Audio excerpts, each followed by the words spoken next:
You know, but there's so many bands that aren't, you wouldn't walk up to Snoop, you know, and just go, what's up, you know, it's just like, or Dre, you know, like guys that you think are like kind of gnarly, I mean, but we're just like, hey, what's up, you know, fuck, we say whatever, and I think we're just more approachable, which is real. Go out, where are you going, and who's going to be there, or whatever. Oh, routinely, I wait in the car, my chick will buy movie tickets, and once she gets a ticket to the theater, then I'll run in, like, and just try to get to the theater as quick as you can, and that never works either. It's bad. We're very lucky to have gone through what we've gone through, and hopefully it'll last for years and years. But we do it because we love playing music and because it's fun for us, and we'll continue to do it as long as it is so. Right? Fellas? Yeah, well, personally for me, I just want to say, I mean, just from watching... You feel it right now? Probably kill. Yeah, totally. Are you for us? Put a box in front of Tom and I are always trying to outdo each other on stage, and I think that our stage show has not changed at all just because we've always said stuff like that. I mean, maybe things have gotten incrementally worse as we've gone on because the things that offended people 5 years ago don't like even affect me now. I mean, we used to think, actually I think it has, when we first started playing, we get up on stage and start talking about masturbation, and oh my god, we thought we were like so racy, and now we go up on stage and start talking about Satan fucking little girls and little dudes, and I mean, it's gnarly now, it gets bad. And we just, I mean, even from the beginning of a tour to the end of the tour, like you can see, like when we're listening back to the tapes from all the shows on the Mark, Tom, and Travis show tour, and we started off talking about one thing, and then as every night goes by, Tom and I will try and outdo each other on stage with the most outrageous thing you can possibly say. And by the end of the tour, wow, I mean, I feel sorry for the people that live like in the southeast because that's where we normally end our tours. So people in like Houston and like Louisiana and stuff, yeah, it's not good. But not much has changed. The stage shows, like Mark said, are the same. And I mean, the biggest thing that's changed for us personally is just, you know, obviously we're living more comfortable than we were, you know, 5, 6, 7, 8 years ago when we were sleeping on people's floors. All three of us, you know, have a place to live, and we're able to afford the lives of 2 beautiful dogs each. Actually, you have 3. Don't you? Travis has 3. Success with us or not. The point is, you know, people know who we are. I bet if Kobe Bryant showed up at the punk show, he wouldn't get heckled. Because he's like way bigger than everybody. but yeah, you know, I would love to go see shows still, but I can't. You know, I can't have a wig and a big '70s mustache or you know handlebars. You know, but maybe that's more obvious. That's really probably that and just cruise. I mean, just cruising around on the weekends, going to just going to like a mall or like any place where there's people. I mean. I don't know. That's something you really want to do still? I just want to be normal. I'd rather just be able to cruise and go anywhere without being bugged and hassled. I mean, because you get all different types of people. You get people that are freaking because they see you, people that really like you want an autograph, people that'll stare at you that you don't know what they want, and there's people that actually just want to throw things at you, and others, and you know, it's just like this big group of it. You don't know what anybody's intention is, but they all know you, and you don't know anybody, and you're just there to get like a Slurpee, you know? So it's just kind of like, all right. Dude. Okay, here's the worst case scenario. Right after End of the State came out, it was super late at night. I wasn't feeling so well. Oh no, this is a bad story. And I'm all, you know, I've been homesick all day, and like just no product in my hair. When I don't have stuff in my hair, I get like the white man's afro. It's really gnarly. So I'm all gonna go to a taco shop, and it's like 1 o'clock in the morning. There's no possible way that anybody will be there. And I'm listening to our CD, and I was stoked on the way it was sounding. I was listening to something, so I had it turned up really loud. So I pull into the taco shop in my pajamas, blasting our CD with the window down at 1 o'clock in the morning, and then I realized it's a Friday night. It's totally packed. There's like 30 high school kids out there, and I peel into the parking spot. All the kids turn. I'm blasting my music, and I look, and there's a bottle on the ground. My tire hits the bottle. The air starts leaking out of my tire. And then some dude goes, hey, that's a dude from Blink-182. And so I pull out, I'm blasting my own music, I got a flat tire, and I'm in my pajamas. In the very front stall? Yeah, in the very front stall of my favorite taco shop. And so I get out, and people are just laughing at me because my tire's flat, I'm in my pajamas. His pajamas have rainbows and leprechauns. Unicorns jumping over the rainbow, they're like My Little Pony pajamas. My strawberry shortcake sleeping bags in the back seat. There's been a couple times that we've done stuff on stage that you've gone back later and said, that probably wasn't such a good idea. You know what we did? I remember too, after that one show that we got, and specifically it's like one of the first radio type audience we played in front of, and we started getting these letters and these comments, because I mean when you play for punk rock kids, they never go, yeah, you're fucked up, you shouldn't say those things, so like it was never an issue. But then you play for these mainstream kids, and a lot of them got really offended over the things we said. And Mark and I were like, why are they mad at us? Guttermouth sticks drumsticks in their ass. You know? Yeah, totally. We talk about looking at a girl's boobs or something, and then Guttermouth is walking around with a drumstick hanging out of the singer's butt. So I remember right after we did that show, we started getting letters from all these people just going, you misogynistic, sexist, perverted, just every single word, just because we love boobs and we love nudity and everything. We sat down, I was trying to tell Mark, well, it's just because these people heard us on the radio and like we had like this big, but we never stopped. And we always have these times where we sit down and go, yeah, maybe we should tone it down, but it never gets toned down. It always just keeps.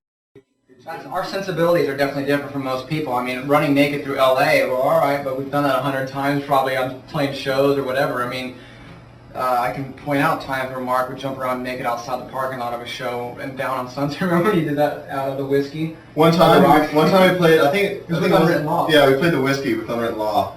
And, and you know, it was a sold out show, we were all excited or whatever, and this is just an indication of how, like, we used to just be naked backstage or whatever.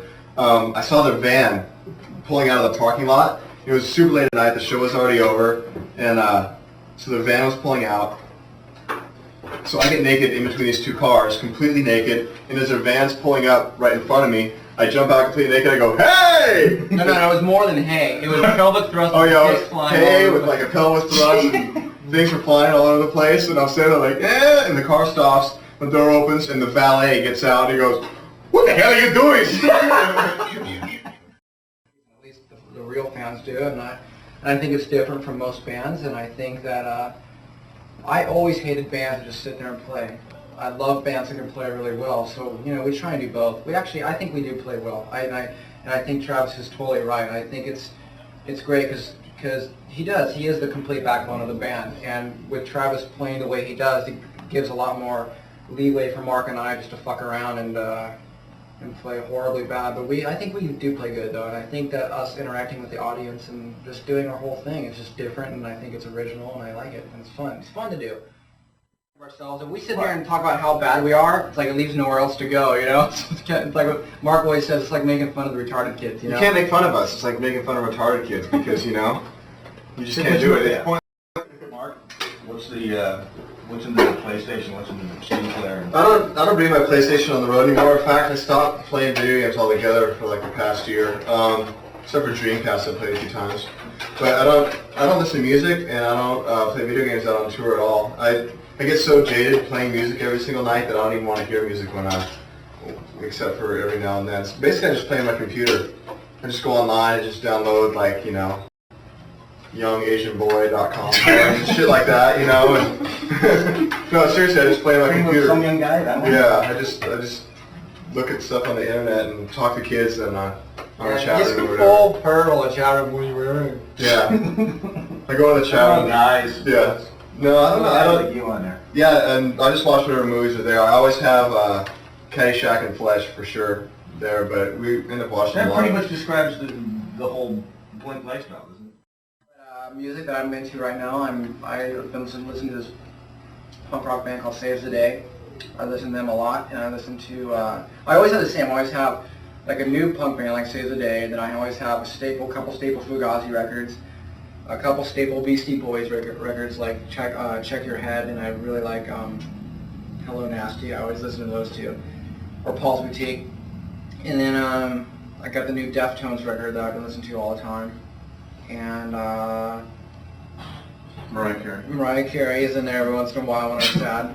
Whitney. And I always bring, like, you know, the old, like some punk rock bands that really influenced my guitar. There's always a Descendants record, a NoFX record, and a Propaganda record, and Screeching Weasel record. And I always bring my Dr. Dre, that new Chronic 2001. You know, I just relate so much to all that stuff. And then I don't know. I always end up bringing so many CDs because I've been so much more into music this year than Remember that one tour when you brought Enya on tour? Dude, I used to come off every single night and I'd put on Enya, and I was like, I had this Enya thing going. I was like, fuck, it's all sail away, this is rap. What's in the CD player? What's in the PlayStation? What's in the VCR? Well, there's no PlayStation. I don't play Nintendo? video games.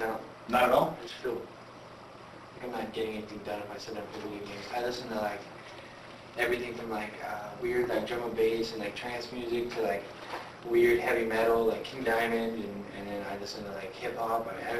I'm messed up as far as like music. I like everything, and then I just rent movies, like, you know, Whatever's coming out at the time? Yeah, whatever's coming out at the time, or like old, like anything with like De Niro or Al Pacino or any like Colin comedies too, like kind of like ghetto comedies, like Friday or something like that. That's always amusing to me. What about new bands you're into that you've turned out to in the last year or so? Who's blowing your mind now? Really nobody.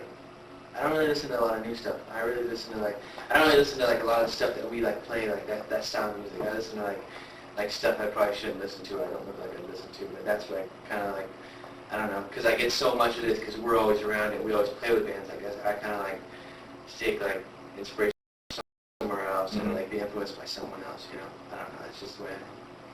Just the way I am. Yeah.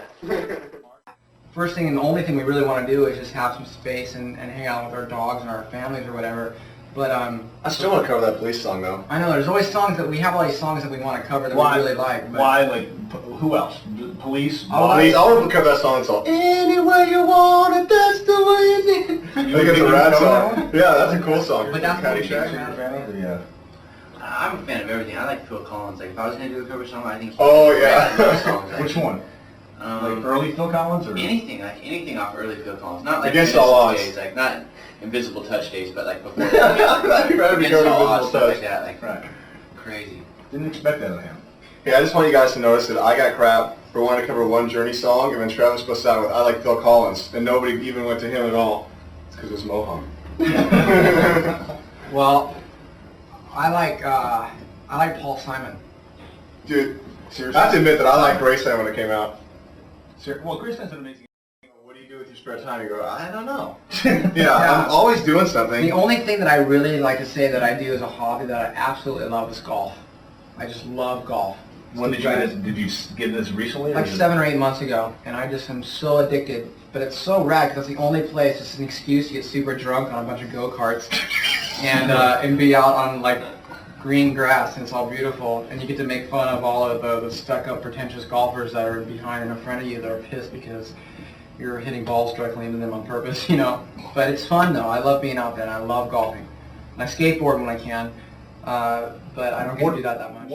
The funny thing is, like the people that you think would be dicks are actually like the nicest people. Not dicks, but like I mean, just maybe a little attitude or whatever. I mean, like Kid Rock is like the nicest guy in the whole world. Eminem's super cool. MC Proof is super cool. Travis went up on stage and played with him the other day in L.A. He must have been really cool. Lenny Kravitz. Lenny Kravitz is super cool.